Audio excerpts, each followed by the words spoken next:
Be, Riley, pwede pa connect? Sige, pero... Bilis na, saglit lang naman. Salamat. Nakakainis, bakit lagi na lang siya nakikiconnect sa atin? Hindi naman tayo extension. Nakakalungkot. Pinakonect natin siya. Uubusin lang naman niya yung load natin. Ano gagawin natin kung ubusin niya yung load natin? Baka mag-loading tayo. Loading tayo? Ano tayo? Internet? Nakakaya naman sa kanya para nagpa-load lang tayo para ubusin niya. Ang galing. Nakakatakot kung maubos yung load natin kasi wala na tayong pang-load. Iyo, nakakadiri. Sana bago siya makiconnect sa atin, mag-wash-wash muna siya. Wash-wash? Hindi. Bash-bash.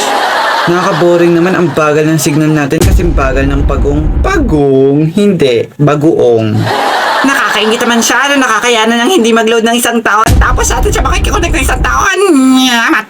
Naku, naalala ko na dapat pala nating sabihin sa kanya na tao tayo, hindi wifi. Kasi naman araw-araw siya bumibili ng milk tea pero yung pagpapaload hindi niya afford. Ang galing. Bagal-bagal naman ang signal mo, te. Sana sa iba na lang ako nakikonnect. Ang lakas naman ng loob niyang magreklamo, nakikiconnect lang naman siya.